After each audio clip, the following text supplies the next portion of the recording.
Bonjour à tous, donc je suis Virginie Brun, je suis chef de projet pour le dispositif Défi Ecophyto, que je vais vous présenter brièvement après, pour ceux qui ne connaîtraient pas. Et je suis donc également responsable de la cellule d'animation nationale de ce dispositif. Je voulais remercier avant donc Florence et Xavier de m'avoir convié en tout cas à participer à cette journée.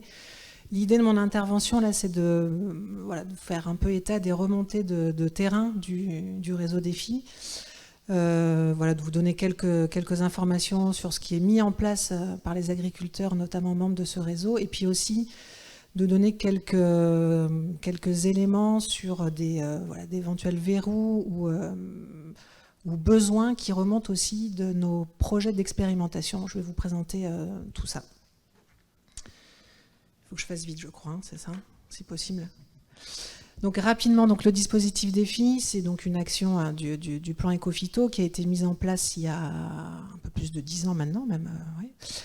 Dont l'objectif est donc d'éprouver, de valoriser et de déployer des techniques et systèmes agricoles qui réduisent l'usage des produits phytosanitaires, tout en étant performants sur les 3 volets de la durabilité, donc à partir d'un réseau national qui couvre l'ensemble des filières de production et qui mobilise aussi l'ensemble des partenaires de la recherche, du développement et du transfert. Donc ça correspond aux actions 2 et 3 de l'axe 1 du plan Ecophyto 2+. Donc l'idée c'est bien ça, c'est de produire des références et des connaissances sur les systèmes, à la fois les systèmes économes en produits phytosanitaires et aussi les stratégies, notamment les stratégies agronomiques qui permettent de réduire l'usage des produits phytosanitaires, donc en conditions de production, et ou qui permettent de maintenir, donc c'est des stratégies qui permettent aussi de maintenir à des niveaux bas cet usage.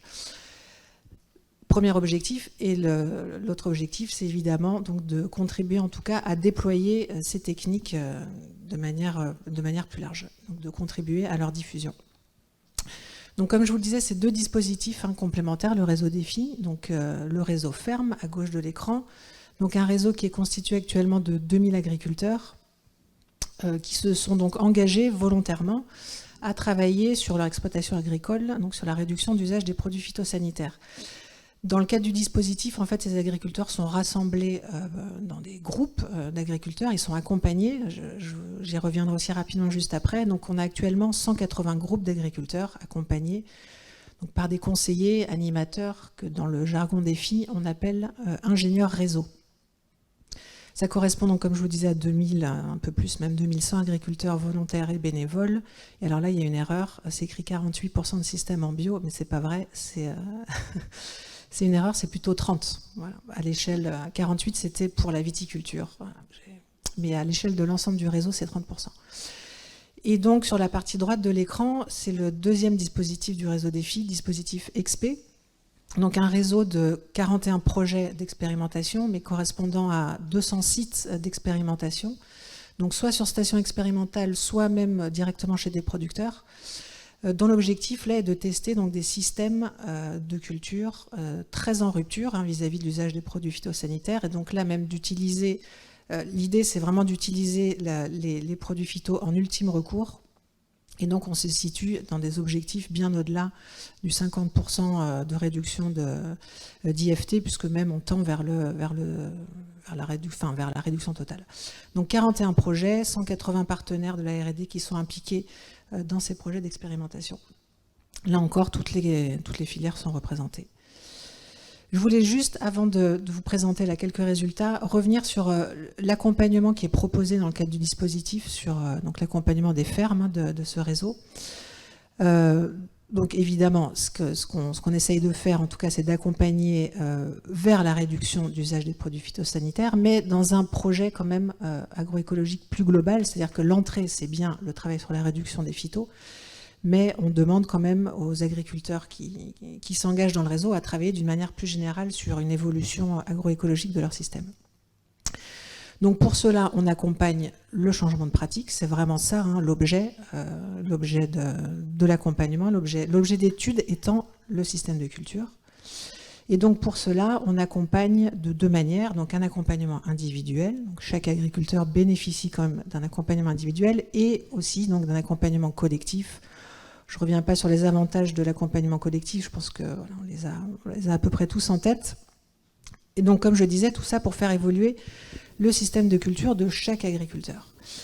Et si je vous parle de ça, c'est que dans ce que je vais vous présenter juste après, en fait, pour évaluer quand même tout ce travail d'accompagnement, on demande à ce que en fait, chaque agriculteur s'engage à ce qu'il y ait un suivi assez précis et exhaustif sur le système de culture qu'il fait évoluer, et donc avec un enregistrement des pratiques systématiques annuelles de ce système de culture. Et donc l'ensemble de ces données sont saisies par le conseiller qui accompagne ces agriculteurs dans un outil, un système d'information qui s'appelle Agrosist, pour ceux qui le connaissent. Donc il y a un système d'information administré par INRAE, donc avec qui la CAN est en contact régulier, et vous avez son responsable dans la salle d'ailleurs. Xavier Rebout, pour ceux qui ne le sauraient pas, parmi ses multiples casquettes, est aussi donc en charge du pilotage de ce projet Agrosist. Voilà, donc je vous en parle parce que ce que je vais vous présenter juste après est issu justement de ces enregistrements dans l'outil Agrosist. Donc quelques enseignements côté défi ferme, ensuite je vous présenterai ce qui remonte aussi du volet XP du dispositif. Donc d'abord, je ne pouvais pas m'empêcher de mettre cette diapo à l'écran parce que les résultats sont tout récents, donc vous avez la primeur de ces chiffres. Donc là, vous avez à l'écran les résultats, ce que je n'ai pas dit, effectivement, pour suivre l'évolution des systèmes dans le réseau défi ferme. On suit en fait, alors parmi de multiples indicateurs, l'IFT, voilà, qui est vraiment... J'avance. Donc sans faire le détail de ces chiffres, mais en fait, ce que vous avez à l'écran montre l'évolution en termes d'usage des phytos entre l'état initial de chaque système de culture et donc la moyenne triennale 2018, 2019, 2020. Si vous avez des questions, peut-être qu'on pourra y revenir. Ce qu'on constate, donc, comme vous le voyez, c'est que donc là c'est l'IFT hors biocontrôle. Hein. C'est qu'il y a une baisse notable dans toutes les filières du réseau.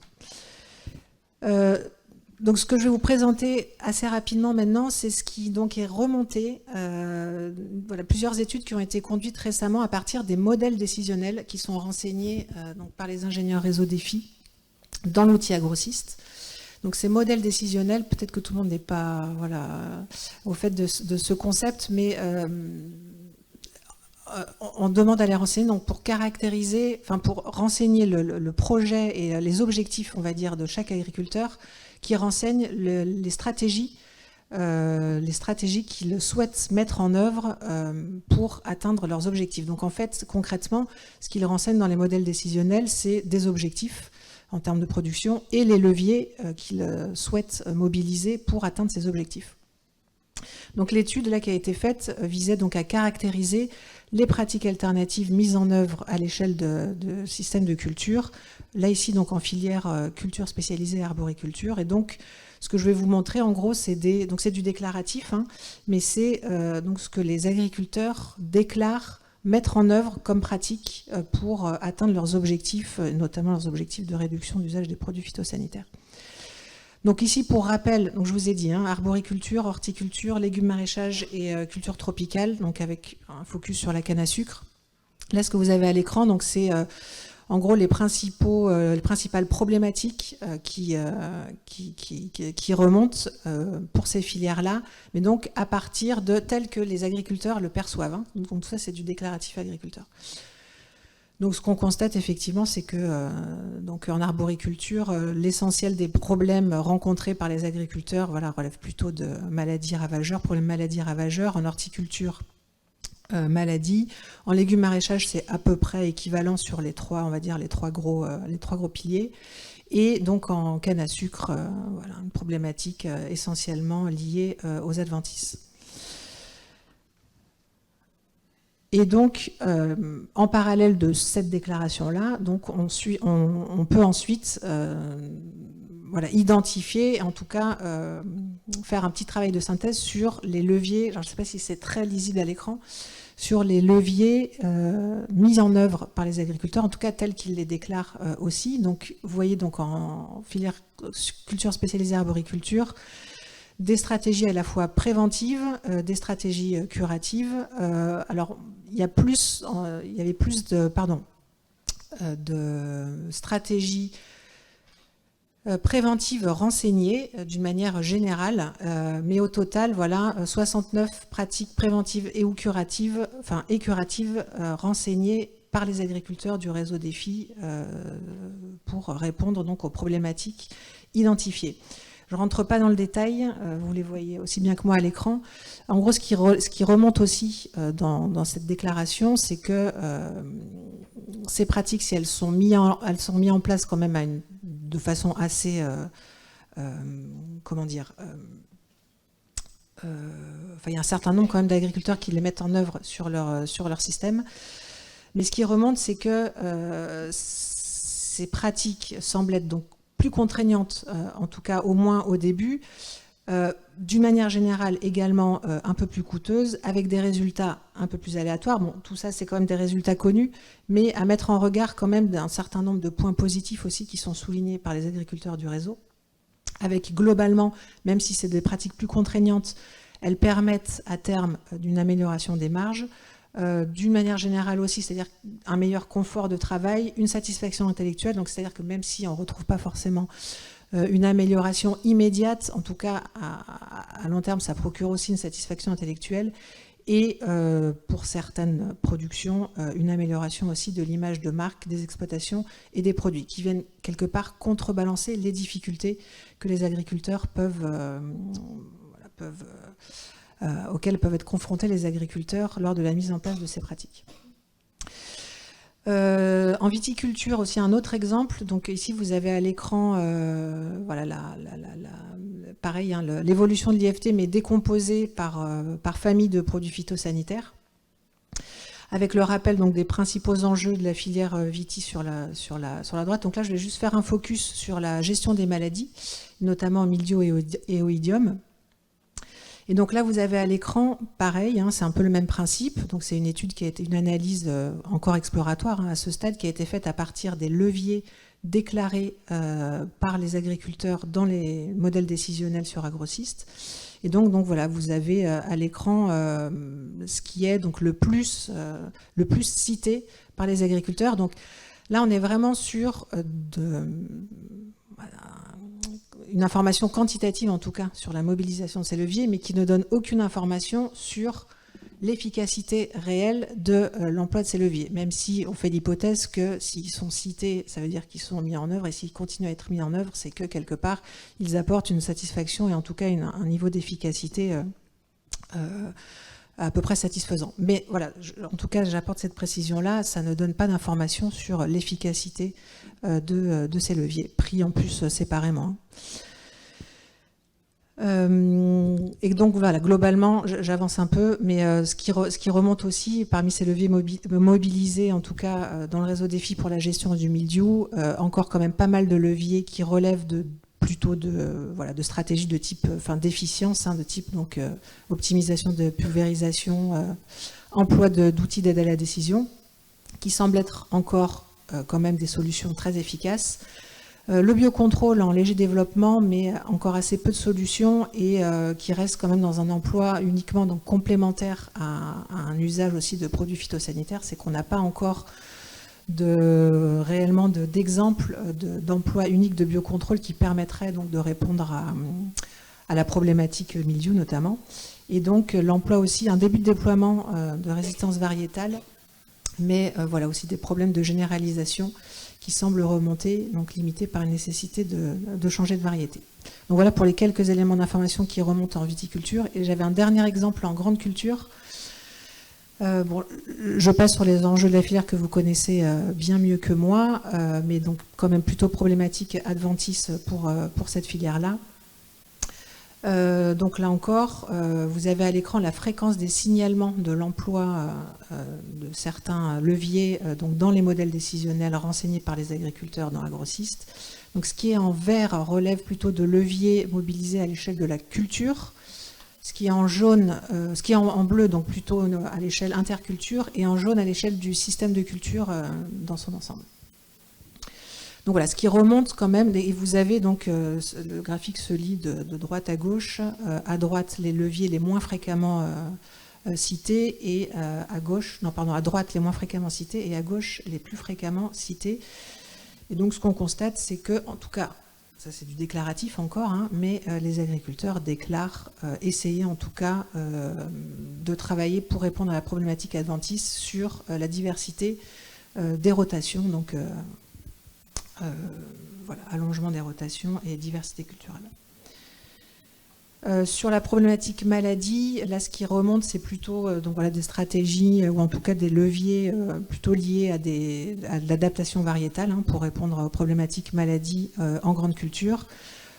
Encore le levier diversité des rotations et l'utilisation d'OAD finalement qui est assez peu citée comparativement aux autres leviers. Et enfin, sur la problématique ravageur, ce qui remonte aussi donc, des modèles décisionnels, des stratégies déclarées par les agriculteurs. Donc c'est plutôt des stratégies de type raisonnement, donc voilà, est-ce que je traite, est-ce que je ne traite pas, donc basées plutôt sur des seuils, hein, enfin sur de l'observation, avant même donc l'utilisation d'OAD qui est moins fréquemment citée en tout cas parmi les leviers, les stratégies mises en œuvre par les agriculteurs du réseau, en grande culture. J'avais quelques renseignements quand même côté Défi XP qui je pense vous intéresseront particulièrement. Donc Défi XP, hein, c'est le volet expérimental du réseau Défi. Quelques verrous quand même identifiés par ce réseau et donc qui interrogent quand même, qui questionnent aussi de futurs besoins de recherche et d'innovation. Donc j'ai 3 diapositives classées selon la stratégie, enfin selon les concepts ou le principe ESR. Alors je ne sais pas si tout le monde est pareil, hein, est familier de ce concept, mais E pour efficience, S pour substitution et R pour reconception. C'est voilà, des concepts qui donnent une indication en tout cas sur le niveau, le type, on va dire, de levier mobilisé pour répondre à l'objectif de réduction des phytos. Donc l'efficience, on est sur l'amélioration globale de l'application, c'est un peu ça.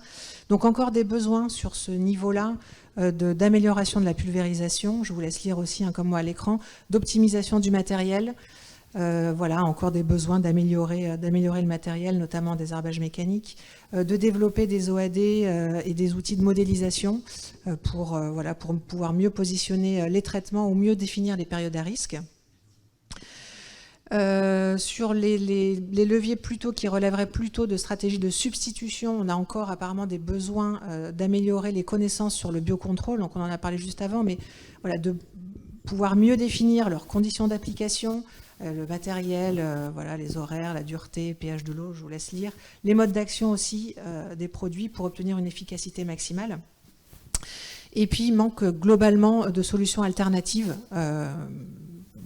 voilà, d'une manière plus générale et pas uniquement sur les produits de biocontrôle. Et enfin, donc sur des stratégies plutôt de reconception, ce qui remonte aussi de ce réseau Défi XP, donc c'était encore des besoins de connaissances sur les bioagresseurs. Voilà, ça remonte, mais aussi côté ferme, hein, encore besoin de connaître voilà, la biologie des ravageurs, l'épidémiologie des maladies, un gros besoin hein, qui remonte sur ce volet-là.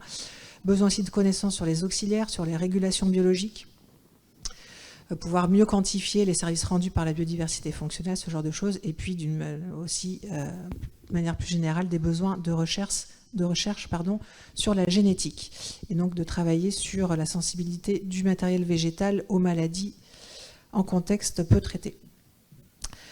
J'avais mis cet exemple-là, mais vraiment je passe très très rapidement parce que l'idée c'était aussi d'éclairer quel lien et pont on pouvait faire avec le réseau Défi, entre ce que vous pouvez faire et ce que peut proposer le réseau Défi. Donc là c'est un exemple de projet dans lequel le réseau Défi a contribué en mettant à disposition des parcelles. Donc le projet en l'occurrence c'était de pouvoir étudier au champ les facteurs favorisant le pouvoir entomopathogène de nématodes,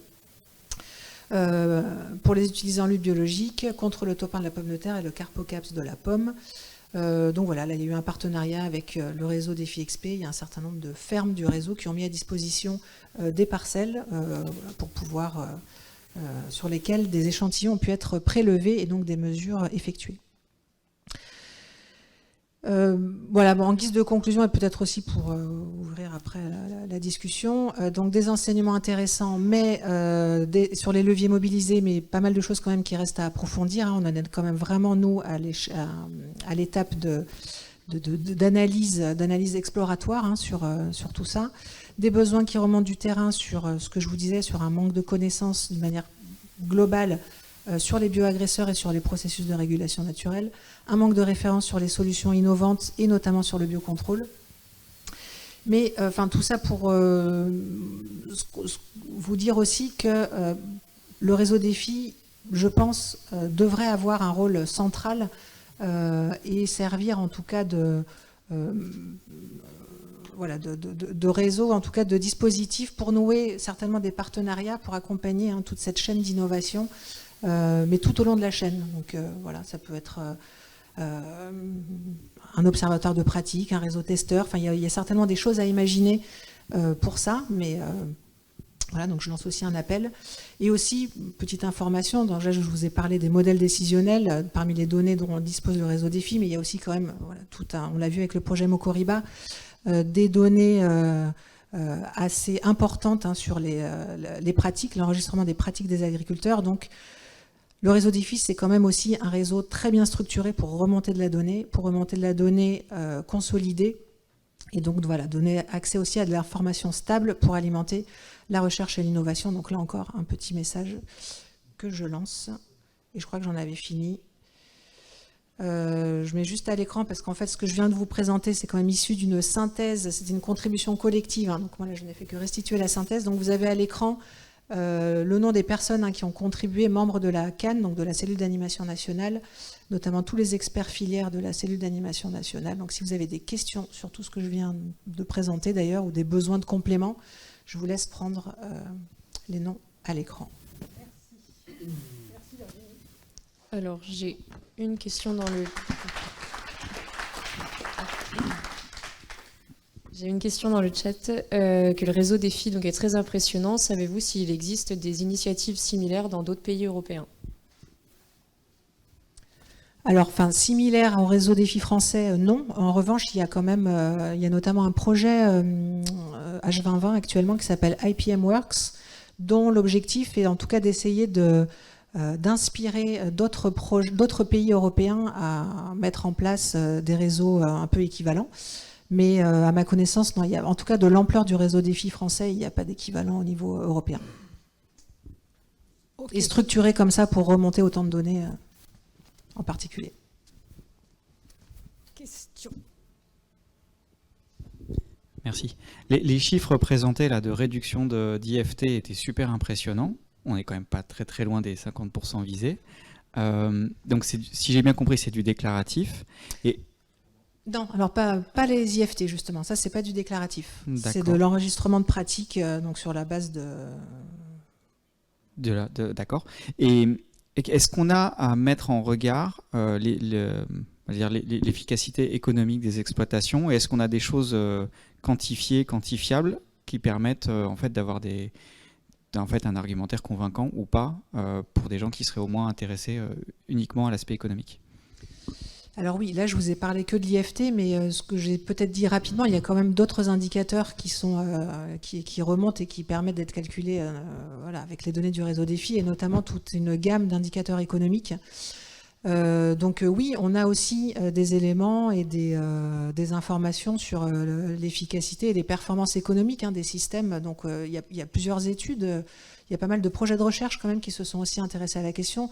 Nous, on produit des choses à notre niveau, mais il y a aussi quand même des projets de recherche qui font qui essayent de croiser évidemment baisse des phytos, performance, on va dire, vis-à-vis de la réduction d'usage des produits phytosanitaires et performance économique. On sait bien que c'est le nerf de la guerre, et s'il n'y a pas l'argumentaire économique derrière, on peut présenter ces chiffres-là, mais voilà. Ils sont, en fait, c'est très variable parce que on fait des études, mais en tout cas, on ne peut pas présenter des chiffres comme ça globaux, puisqu'on le fait, en fait, les analyses qu'on fait, on les fait par système de production ou par contexte de production. Mais je vous encourage à aller voir, alors déjà sur Ecophytopic, il y a quand même pas mal de productions et d'articles aussi, de travaux qui ont été publiés sur cette thématique-là, et sur des résultats économiques notamment. Je pense à une thèse en particulier, parce qu'on en a beaucoup parlé, mais la thèse de Martin Leschnay, INRAE, qui a quand même déjà 4-5 ans, voilà, mais qui a quand même pas mal, enfin qui a été le premier, première étude en tout cas à s'intéresser à cette question-là, et qui montrait, qu'une baisse de l'usage des produits phytosanitaires ne s'accompagnait pas d'une dégradation des performances économiques. Donc voilà, on attend, il y a des thèses qui sont actuellement en cours sur le même sujet, donc pour aussi actualiser un petit peu les données, mais il y a des éléments publiés. Ouais. Alors moi, j'avais juste une petite remarque. Donc, en Suisse, on a un projet qui ressemble assez à Défi, en fait. Mais la Suisse n'est pas dans l'Union européenne. Donc, effectivement, on est un peu à part. Donc, à beaucoup plus petite échelle, effectivement. On essaye justement d'avoir une approche de co-construction où on travaille avec les agriculteurs depuis le départ, en fait, dans l'imagination de systèmes qui sont très réduits en utilisation de produits phyto. Donc, je voulais juste préciser ça, si jamais des gens sont intéressés. Et ensuite, j'avais une question sur, dans les fermes Défi, en fait, est-ce que vous faites des relevés de population de bioagresseurs ? Alors, pour les besoins spécifiques du dispositif et du réseau, non. Après, ça relève de la propre initiative des agriculteurs membres du réseau qui, par ailleurs, peuvent être impliqués dans d'autres projets de recherche et contribuer à ce genre. Mais en tout cas, à notre niveau, on n'a pas organisé les choses pour faire ce genre de relevé. Ok, merci. Est-ce qu'il y a encore une question? Sinon, on va aller faire une petite pause rapide.